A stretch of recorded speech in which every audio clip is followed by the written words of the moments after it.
الشيطان الرجيم.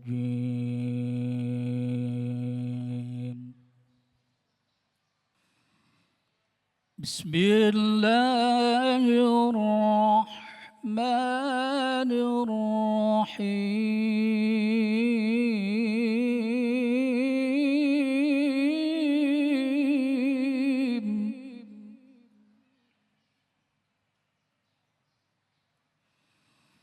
محمد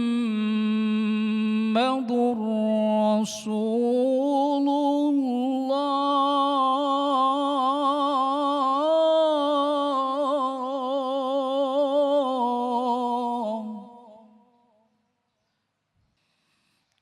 والذين معه أشداء على الكفار رحماء بينهم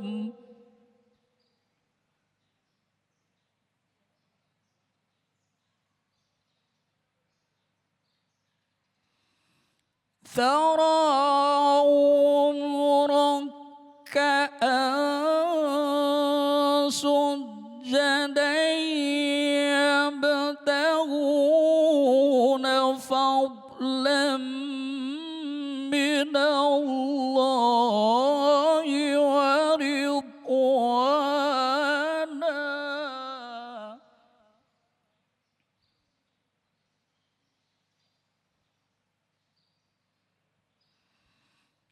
سيماهم في وجوههم من أثر السجود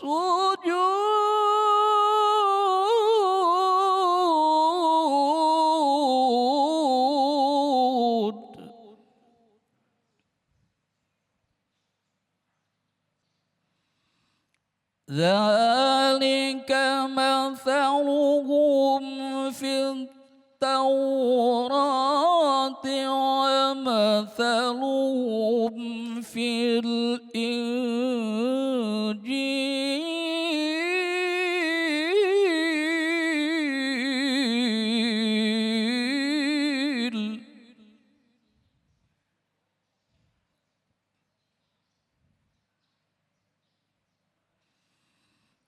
كزرع أخرج شطأه فآزره فاستوى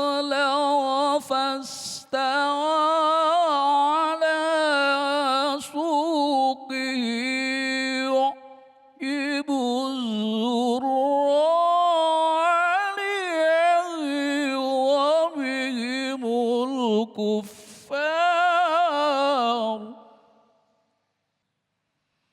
وعد الله الذين آمنوا وعملوا الصالحات منهم مغفرة وأجرا عظيما. صدق الله العظيم.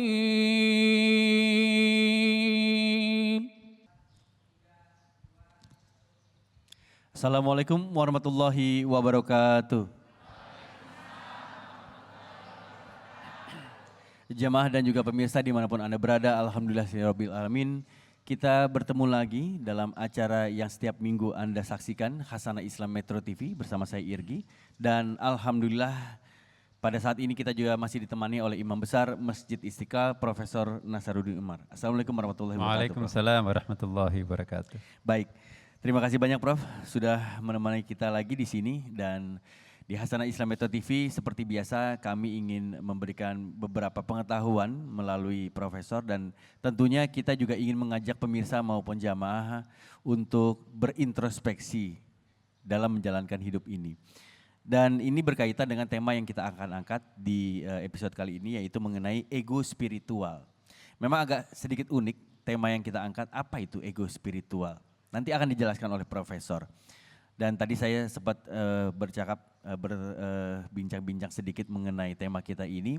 Jadi boleh dibilang kadang-kadang kita bersyukur ya, saat ini kita banyak melihat orang-orang yang sering berhijrah.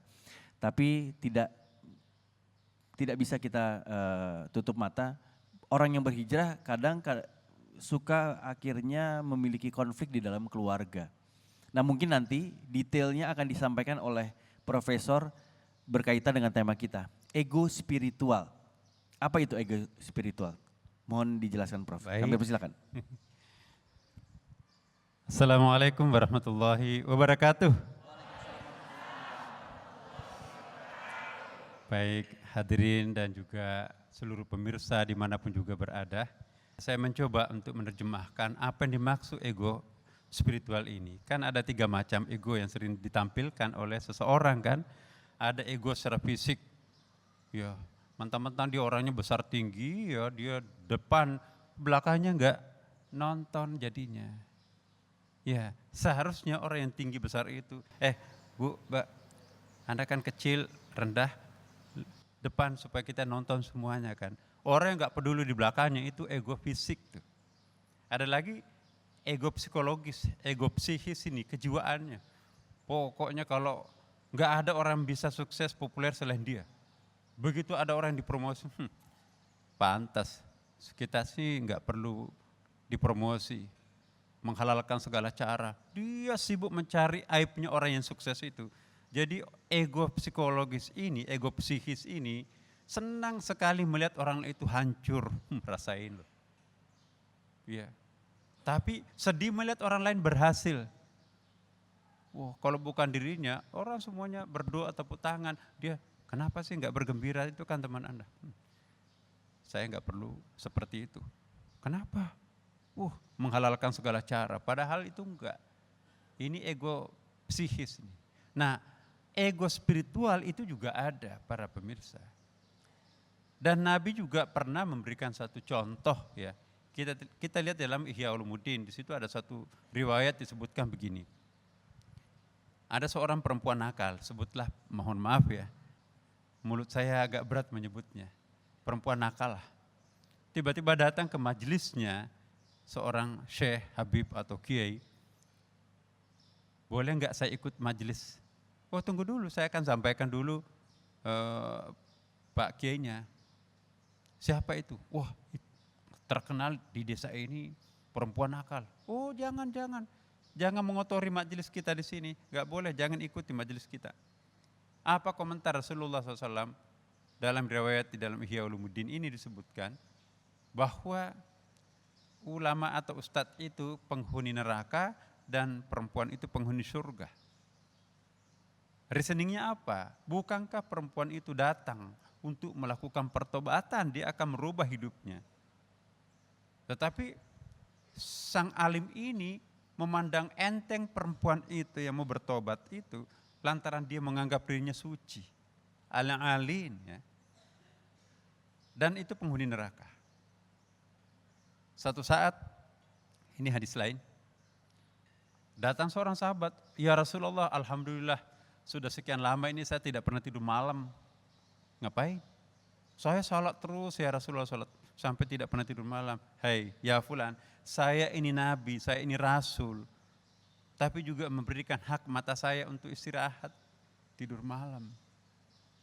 Datang lagi sahabat, alhamdulillah saya sudah tidak pernah lagi makan siang, minum siang Rasulullah. Kenapa? Saya puasa daim, puasa terus menerus.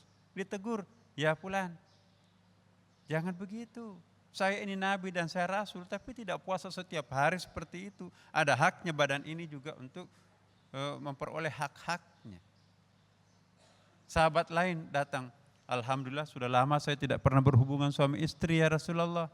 Kenapa? Saya beribadah. Hei, saya nabi dan saya rasul, tapi saya memberikan haknya kepada istri saya. Nah, dalam hadis lain juga disebutkan, Nabi mendengarkan ini orang berdoa dari tadi. Yang didoakan itu dirinya dan keluarganya melulu, ya kan? Ditegur oleh Rasulullah, ya fulan kalau Anda berdoa jangan terlalu egois.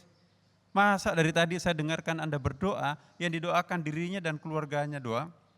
Dicontohkan kalau mau berdoa seperti ini, Allahumma ghafir lil muslimina wal muslimat wal mu'minina wal mu'minat al ahya'i minkum wal amwat innaka sami'un qaribun mujibud da'wat birabbil alamin. Ya kan? Ya Allah, ampunilah ya orang-orang muslim laki-laki dan perempuan, mukmin laki-laki dan perempuan, baik yang masih hidup maupun yang sudah wafat. Coba, pokoknya doakan saudara kita sebangsa. Jangan egois, dari tadi berdoa dirinya dan keluarganya, kata Rasulullah. Ya. Sebaiknya surga itu dinikmati bersama.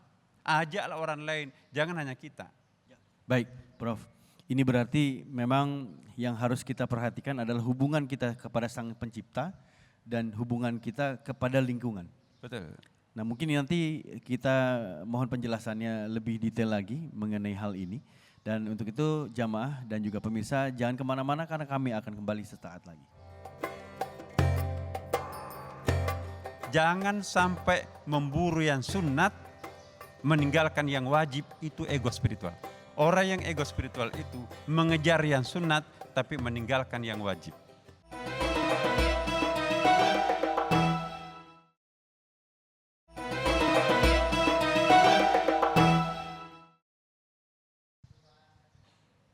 Pemirsa dan juga jamaah yang dirahmati Allah Subhanahu wa taala, Anda masih bersama kami di Hasanah Islam Metro TV.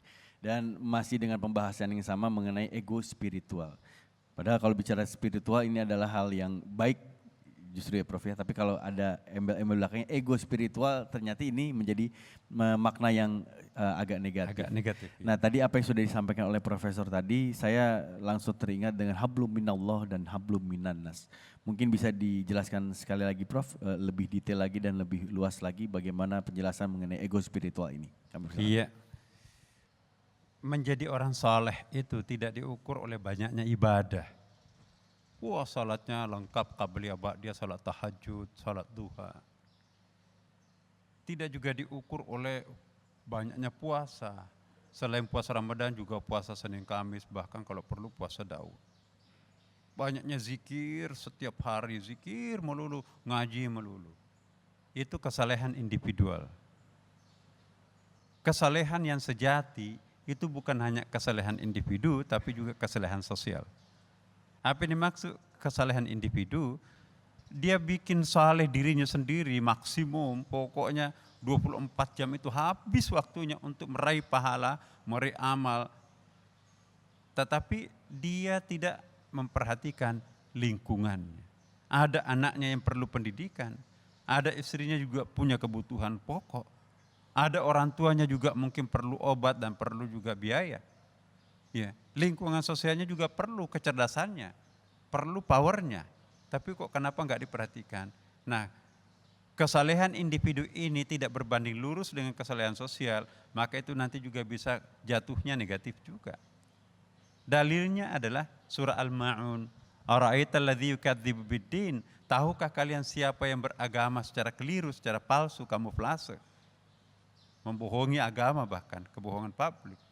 Fadzalikal ladzi yad'ul yatim, mereka tidak care terhadap anak yatim piatu. Ma makna yatim? Apa yang dimaksud al-yatim? Al-yatim di dalam lisanul Arab, kamus paling tebal bahasa Arab itu al-inqita' anis syai'. Keterputusan antara sesuatu dengan sesuatu yang lain. Jadi rumah yang kosong tidak ada penghuninya, baitun yatimun.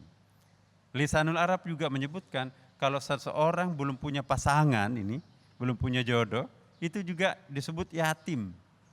Ya kan?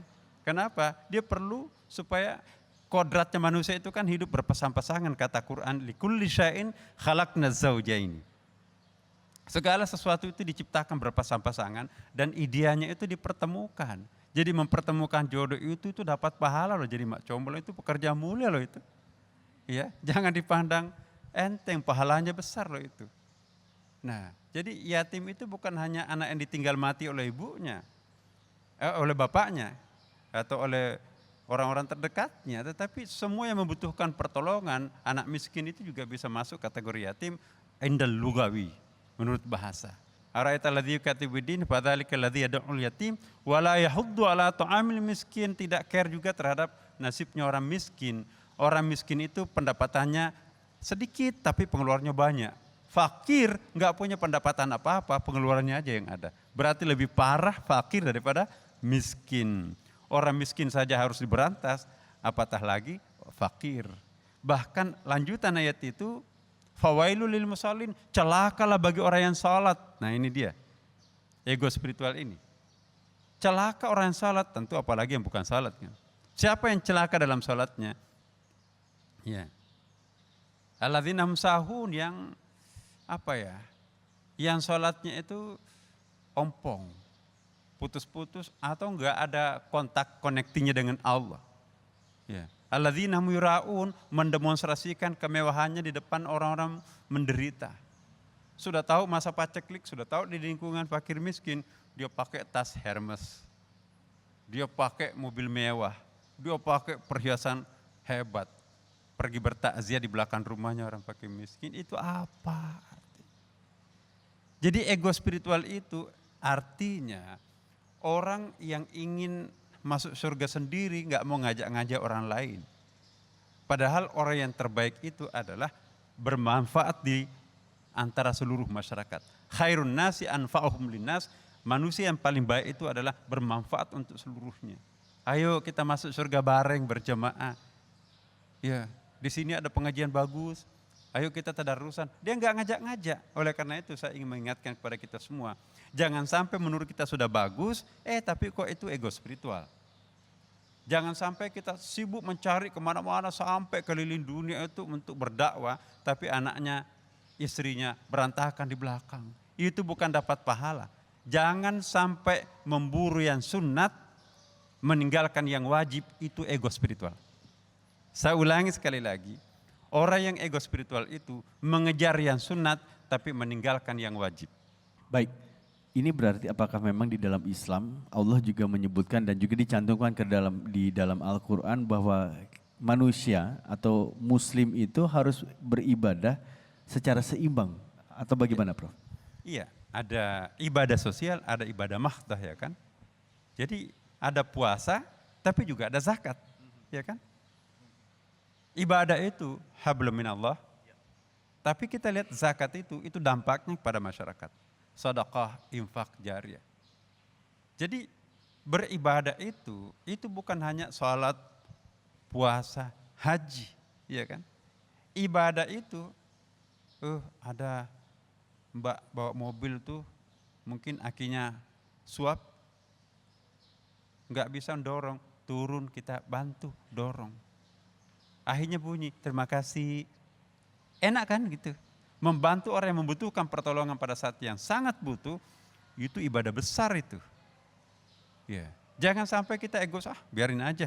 Yang penting aku sekarang ini zikir aja. Gak bisa. Dia berzikir, tetapi orang butuh pertolongan di sampingnya, jangan-jangan zikirnya itu ditolak oleh Allah. Ya, ada kan ayat terakhir daripada surah Al-Ma'un itu kan? Wa yamna'unal ma'un, enggak memberi pertolongan padahal mereka punya potensi untuk menolong. Iya kan? Wa yamna'unal ma'un, pokoknya tertutup untuk memberi peluang kepada orang lain untuk dibantu. Itu termasuk ara'aital ladzi yukadzibu biddin, orang yang beragama secara palsu. Jadi ukuran keberagamaan di dalam surah Al-Ma'un itu bukan jumlah salatnya berapa, bukan jumlah puasanya berapa, tapi lihat apakah dia punya prihatin terhadap nasibnya anak yatim piatu, fakir miskin. Ya. Apakah membiarkan dirinya itu penuh gudang-gudangnya semuanya, ya. Tapi tetangganya itu kasihan tuh. Ada pakaian di rumah itu sudah bertahun-tahun nggak pernah kita pakai. Di belakang rumah kita itu kasihan pakaiannya compang-camping, menjerit pakaian itu. Kenapa aku dibiarkan di penjara di sini? Sepeda bekas di garasi itu banyak sekali, gudang-gudang itu. 2-3 tahun nggak pernah dia apa-apain, kenapa nggak dibongkar? Mari kita cuci gudang, terlalu banyak orang yang menginginkan itu. Mau dibawa ke kuburan nggak mungkin. Buku-buku anak-anaknya nggak ada di rumahnya, ada yang tinggal kan. Buku-buku paket itu, kasihan tuh orang di belakang rumah itu, nggak usah beli mbak, ini ada bukunya anak saya. Di penjara kekayaan yang harusnya dinikmati orang, di situ nggak dia apa-apain. Disimpan di kardus, Jadi para pemirsa saya ingin menghimbau, mari kita buka gudang, mari kita tengok garasi, semua barang yang tidak lagi kita manfaatkan, pasti ada manfaatnya untuk orang lain. Jangan ego secara spiritual. Mari kita berbagi terhadap mereka. Baik, Prof. Apakah ini juga kita bisa jadikan pendapat bahwa dalam beribadah itu kita harus memiliki toleransi. Padahal di agama itu kan memang sudah disebutkan kalau yang dikatakan di agama Islam itu A, ya tidak akan bisa berubah menjadi B.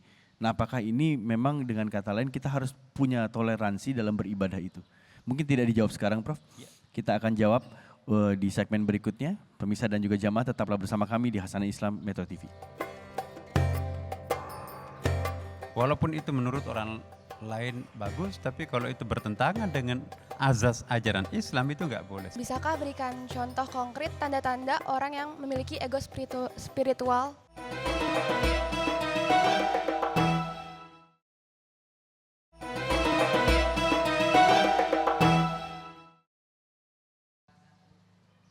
Pemirsa dan juga jamaah yang dirahmati Allah Subhanahu wa taala, Anda masih bersama kami di Hasanah Islam Metro TV dengan tema ego spiritual. Ego spiritual ini sesuatu hal yang negatif sebenarnya. Nah, kembali kepada pertanyaan saya tadi, Prof, di segmen sebelumnya, apakah dengan kita menghindari ego spiritual ini kita harus bertoleransi dalam beribadah? Dalam arti ya mungkin kita harus menolerir hal-hal yang mungkin tidak sejalan dengan ibadah kita. Bagaimana, Bro? Penjelasan. Iya, prinsipnya kita tidak boleh berjalan di atas rel yang tidak diizinkan oleh agama kita. Walaupun itu menurut orang lain bagus, tapi kalau itu bertentangan dengan azas ajaran Islam itu nggak boleh. Saya memberikan satu contoh, Adinda ya.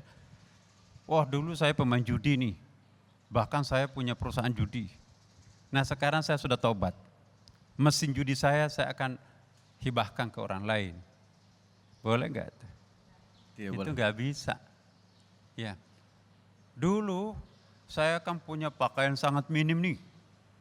Saya kan sekarang sudah hijrah dan saya sudah pakaian santun, pakaian muslimah ya. Nah, baju-baju bekas saya itu yang sangat seksi itu saya akan berikan ke yang lain, saudara saya. Ya, akhirnya nanti akan juga seperti itu kan. Baju itu digunakan untuk memamerkan aurat, baik enggak itu? Jangan. Jadi toleransi hal yang positif, tapi toleransi terhadap yang negatif itu jangan. Jadi kriterianya ajaran. Ya. Ya, baik. Terima kasih banyak, Prof. Kalau begitu, saya berikan kesempatan untuk jamaah di sini yang ingin bertanya. Saya mulai dari yang wanita terlebih dahulu. Oke, Mbak yang pakai baju hingu, silakan. Assalamualaikum warahmatullahi wabarakatuh. Waalaikumsalam warahmatullahi wabarakatuh. Saya Dinda Yuliana dari Universitas Negeri Jakarta ingin bertanya, Prof, bisakah berikan contoh konkret tanda-tanda orang yang memiliki ego spiritual? Terima kasih. Ya, baik, terima kasih banyak. Iya. Ciri-cirinya seperti apa? Ciri-cirinya orang yang sedang kejangkitan ego spiritual. Iya, kita lihat orang itu. Ada orang, atau begini, saya ingin balik bertanya. Pernah nggak kita melihat, waduh ada seorang, mohon maaf Pak Haji atau Bu Haji, masjid melulu kerjaannya. Tapi orangnya sangat ketus, pelit, sedikit-sedikit marah. Ya, padahal dia ke masjidnya puasanya puasa Senin Kamis mungkin. Tapi sama sekali nggak mau bertenggang rasa dengan tetangganya gitu. Bahkan kucing saja itu diributin. Ya, segala macam, mulutnya sangat tajam. Itu satu. Jadi dia ingin memaksakan kehendaknya kepada semua orang. Itu juga salah satu ciri ego. Jadi ego psikologis, ego psikis dan ego fisik itu otomatis itu menjadi ego spiritual juga kan. Ada orang tidak ego secara fisik, tidak kelihatan egonya secara psikologis ya. Tetapi Allah masih tahu, oh ini hambaku ini kan menyumbang ini karena ada maunya ini. Ya, karena kan mau pemilu ini. Atau mau pemilihan apa gitu ya. Ketua RT, RW dan seterusnya. Tiba-tiba rajin. Ya. Jadi itu kelihatan temporary. Biasanya sangat pelit, tapi kok orang ini tiba-tiba menjadi penyumbang. Itu salah satu tanda. Selanjutnya tanda-tanda yang lain adalah, wah dia mau balik, dia kemana-mana. Tapi kok anaknya atau istrinya enggak benar tuh. Ya, ngerjain orang tapi keluarganya sendiri belum tuntas. Nah itu juga bisa menjadi salah satu ciri. Tapi juga jangan langsung menyalahkan. Ada juga nabi, tapi istrinya sangat khianat. Nabi Nuh, ya kan? Dan Nabi Lut, itu istrinya malah penjahat, jahat sekali. Perempuan atau istri yang paling jelek di dalam Quran itu diabadikan dalam Quran itu pengkhianat ya. Itu istrinya Nabi Nuh dan istrinya Nabi Lut. Tapi juga ada sebaliknya, suaminya sangat jelek. Siapa sih yang sejelek Fir'aun? Tapi istrinya dipuji sebagai istri yang paling soleha, Siti Asia dalam Quran itu kan. Ada anak, waduh luar biasa jeleknya. Siapa itu? Kanaan, anaknya Nabi Nuh. Ada ayah paling jelek dalam Quran. Ayahnya siapa itu? Ayahnya Nabi Ibrahim. Jadi saya ingin hati-hati memberikan generalisasi di sini. Jangan sampai kita nanti, wah itu enggak baik itu. Ego spiritual, dia mau balik tapi keluarganya. Mungkin setiap hari berdakwah, tapi keluarganya enggak mau dengar.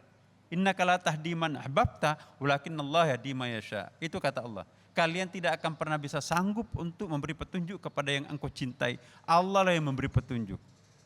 Misalnya saya sudah berdakwah kepada keluarga saya, jadilah orang baik. Kan enggak boleh saya paksakan, la ikraha fiddin, tetap dia melakukan, ya udah. Mohon maaf, seandainya saya seperti itu.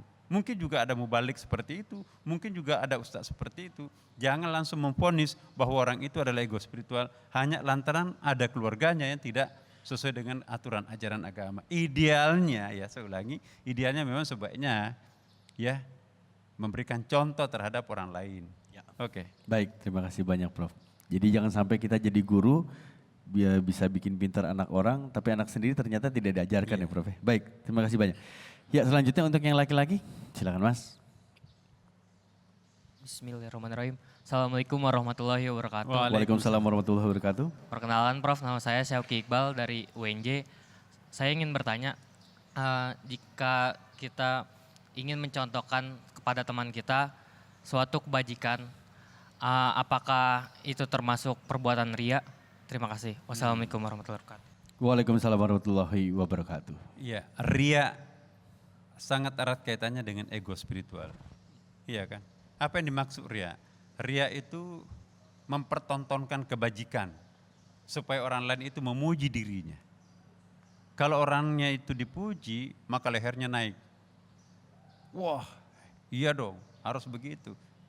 Nah, saya ingin mengingatkan, orang yang masih menikmati terima kasih dari orang lain, saya ulangi sekali lagi, selama dalam lipatan-lipatan hati kita itu bangga dan asyik menikmati terima kasihnya orang banyak, semakin banyak orang berterima kasih pada dirinya itu semakin baik, maka itu pertanda cacatnya keikhlasan seseorang. Seolah-olah memberi karena ingin dipuji oleh orang lain, padahal kata Rasulullah, amal yang paling baik, amal yang dilakukan tangan kanan tapi tidak ketahuan oleh orang tangan kiri, apalagi orang lain ya kan. Itu ada hadis sahih riwayat Ahmad itu kan. Jadi apakah orang yang melakukan kebajikan kalau dimaksudkan untuk mendidik orang lain, mensponsori agar orang lain bisa ikut menyumbang di Lombok misalnya, aku mulai dari diri saya sendiri sekian 1 juta, yang lainnya ikut. Nah itu untuk ta'dib, mendidik itu boleh. Iya. Tapi jangan tujuannya untuk populer, itu niatnya salah. Ya itu. Setuju Prof, itu saya sangat setuju sekali. Dan ini tandanya berkaitan dengan era digital sekarang Prof ya, sosial media ini kita harus kalau mau posting itu harus pilah-pilah juga. Iya, ya jangan sampai tujuan kita mengajak tapi akhirnya jadi ria. Jadi kayak bagus. Ya betul. Oke, baik, terima kasih banyak untuk pertanyaannya. Yang selanjutnya mungkin ada lagi? Ya, Mas silakan.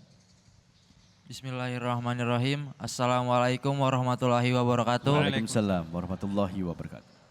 Perkenalkan, nama saya Rian Elvandi dari kampus BSI.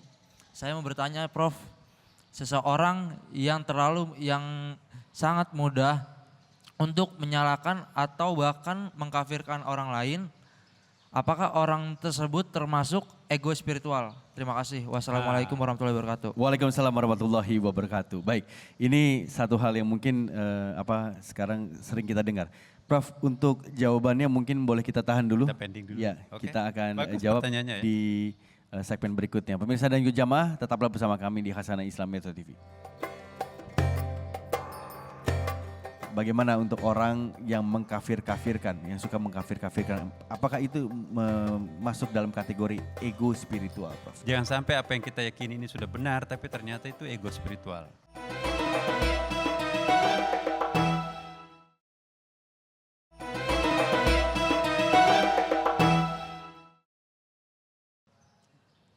Baiklah jamaah dan juga pemirsa yang dimuliakan Allah Subhanahu wa taala, alhamdulillah kita masih bersama-sama di Hasanah Islam Metro TV.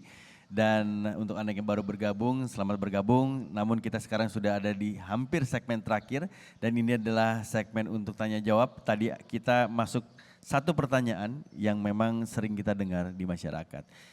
Bagaimana untuk orang yang mengkafir-kafirkan, yang suka mengkafir-kafirkan, apakah itu masuk dalam kategori ego spiritual, Prof? Silakan, Prof. Iya. Pertama ya, sebelum menjawab pertanyaan itu, mengkafirkan orang itu sebetulnya sesuatu yang sangat riskan ya. Rasulullah mengatakan mengkafirkan orang yang tidak kafir itu bisa mental itu ya. Jadi vonislah orang dengan macam-macam vonis, tapi jangan mengambil alih wilayahnya Allah. Nahnu nakum bidawahir, wallahu yatawalla sarair, kata hadis Nabi dalam beberapa riwayat itu ya. Artinya apa? Kita hanya menghukum apa yang tampak, jangan ngurus hatinya orang, kata Rasulullah. Nah kembali pertanyaannya, apakah orang yang suka mengkafirkan orang, saking semangatnya kafir, memunafikkan atau membid'ahkan segala macam, seolah-olah kebenaran itu hanya ada pada dirinya, enggak ada kebenaran pada orang lain. Semua orang yang tidak sependapat dengannya adalah salah, bahkan kalau perlu dikafirkan, hati-hati. Jangan sampai itulah yang termasuk dengan ego spiritual. Dia hakul yakin dirinya benar, tapi tidak memberikan ruang kepada orang lain untuk meraih kebenaran itu sendiri. Padahal yang maha benar itu siapa? Allah ya kan. Orang yang memutlakkan kebenaran pada dirinya, memutlakkan kesalahan pada orang lain, seperti dirinya Allah. Jadi sepintar apapun kita, Nabi itu tidak pernah memutlakkan ya pendapatnya kepada orang lain. Ada Allah yang maha mutlak kok. Karena itu sehebat apapun, sepintar apapun kita, jangan goblok-goblokin orang lain. Jangan menghina orang lain, jangan menghina etniknya orang lain. Emang diri kita siapa? Ya, apa kita malaikat? Enggak lah. Enggak, diri kita itu banyak kelemahannya. Makanya itu ud'u ila sabili rabbika bil hikmah, berdakwalah dengan penuh kearifan, penuh hikmah. Ya kalau memang terpaksa kita harus berdialog, berdiskusi, wajadilhum billati hi ahsan, berdialog dengan yang santun. Enak kan di situ. Jadi mudah-mudahan kalau ada orang yang seperti itu, istighfar kita ya, kendalikan diri kita. Mungkin terlalu bersemangat, mudah-mudahan kalau memang itu ada ego spiritualnya diampuni oleh Allah Subhanahu wa taala. Amin amin ya rabbal alamin. Baik. Nah berkaitan dengan yang tadi Prof, saya boleh sedikit bertanya. Daripada kita mengkafir-kafirkan orang, boleh nggak kita mendoakan justru orang itu? Justru itu. Jangan mendoakan binasa orang. Celakalah kalian. Hanya Allah yang berhak untuk mencelakakan orang. Tabat syada Abi Lahab wa tab. Celakalah kedua tangan Abu Lahab. Tapi kita jangan meniru Allah. Celakalah kalian. Yang bisa mencelakakan orang atau makhluk itu kan Allah. Nah kita berdakwah, pokoknya tirulah Rasulullah. Bagaimana Rasulullah berdakwah itu? Enggak emosional. Ya Rasulullah, saya mau masuk Islam, tapi saya enggak mau salat. Gimana tuh? Kalau kita jauh udah, as-salatu imaduddin, salat itu tiang agama. Kalau kamu enggak mau salat, percuma, enggak usah Islam. Tapi apa kata Nabi? Ya, tapi nasihat saya, kalau kamu enggak mau salat, yang penting kamu jangan bohong ya. Nah itu mah gampang, begitu pulang ditanya dari mana, mau jujur dari rumahnya Rasulullah, keluarganya marah kan, kenapa datang ke rumahnya orang sesat gitu kan. Lama-kelamaan, aduh ternyata tanggung, aku juga mau salat. Ya udah, ya Rasulullah saya mau salat, saya mau masuk Islam, Saya mau salat kecuali satu, aku nggak bisa salat subuh. Kenapa? Bangunnya jam 9. Ya.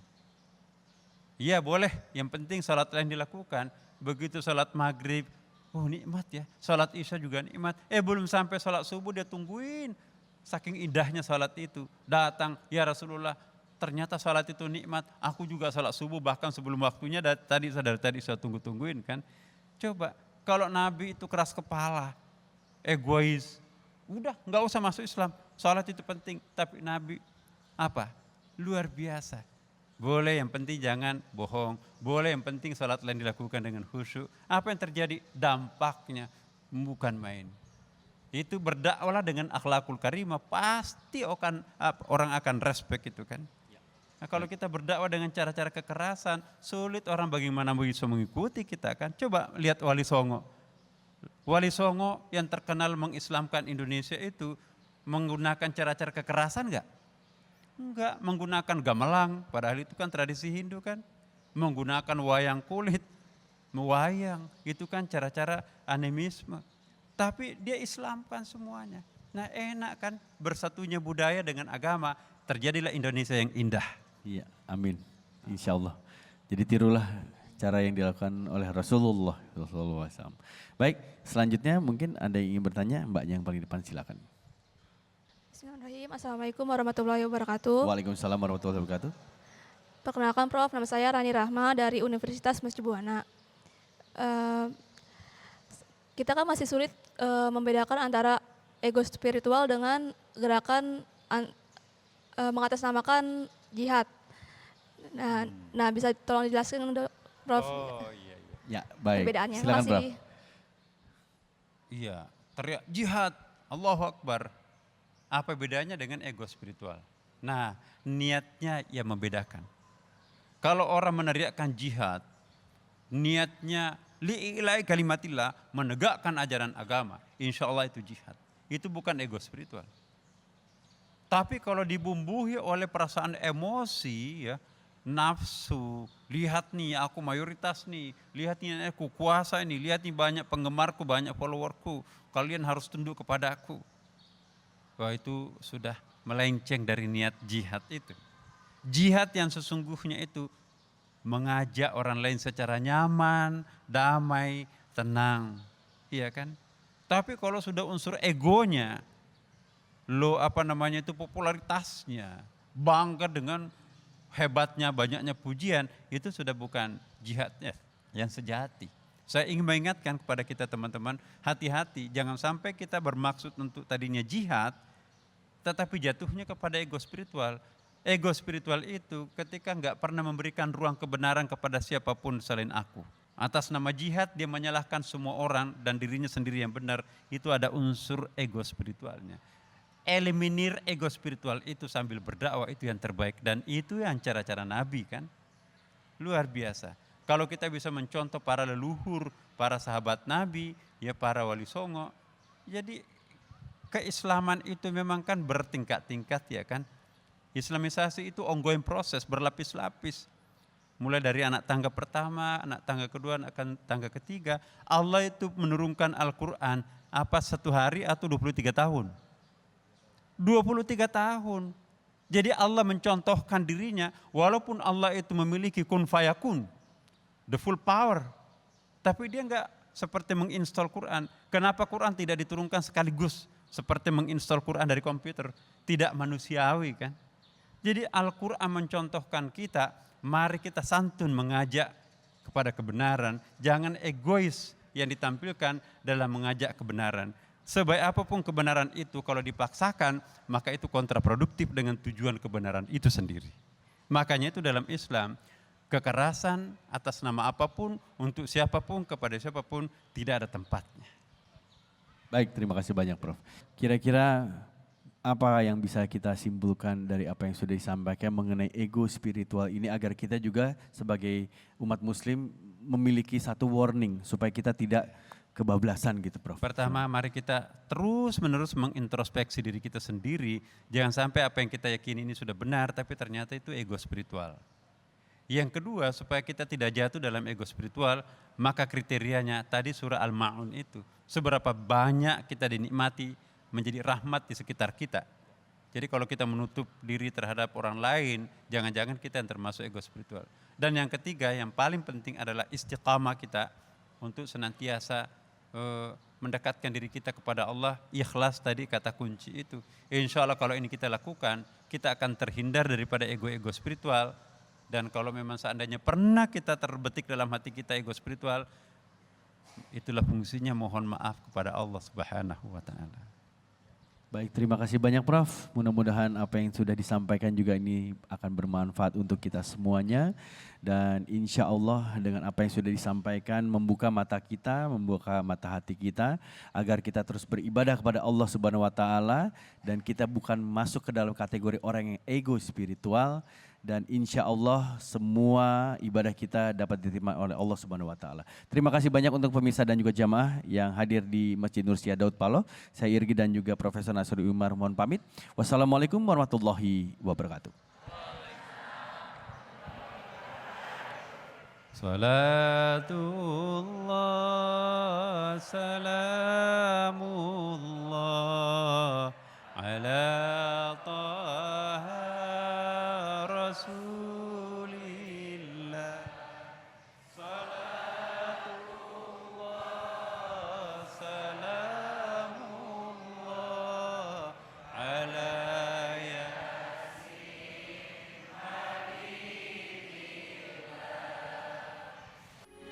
Metro TV, knowledge to elevate.